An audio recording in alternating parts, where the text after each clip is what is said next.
Happy New Year, everyone. It's 12 o'clock.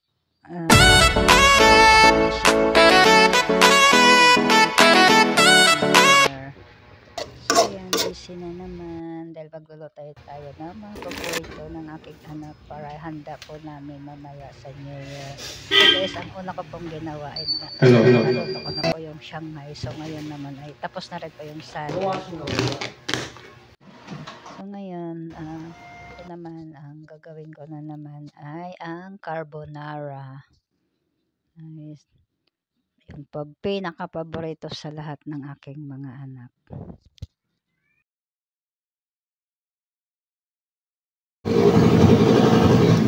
Tawag yan ang laki mo ng luto kaya yan. Ha? Bye-bye! Jake, kalat mo! Kalat mo! Parang lang salang lang. Ay, pusa. Sayang yung uwi. Jason na lang kayo mag-ano. Ay, ano yun? Sayang yung uwi. Palit tayo. Dito may tuloy.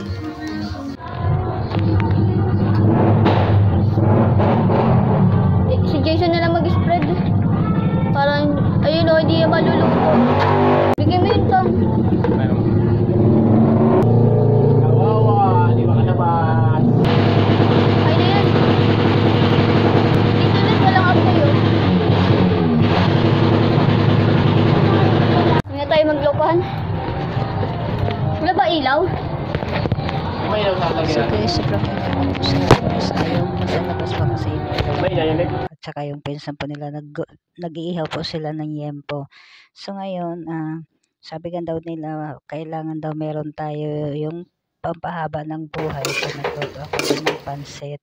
So after ko po magluto ng pansit, ay sinunod ko naman ang request ng bunso ko, yung buttered garlic shrimp with corn naman po. So yan, pinaka-paborito sa lahat po yan nila. So yan guys.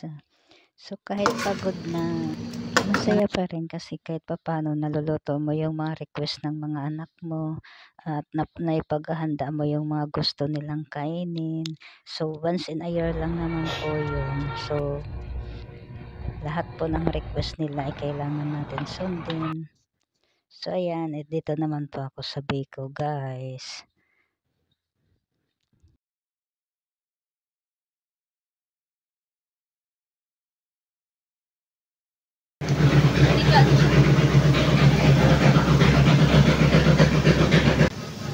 Wala pa yan. So guys, nakapagluto na po ako lahat. So naka-ready na po yung table namin.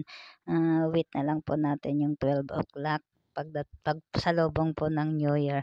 Pero guys, yung mga anak ko po, pinakain ko na po sila ng ibang mga pagkain. Hindi ko na po inantay mag 12 o'clock kasi baka magutom naman po yun.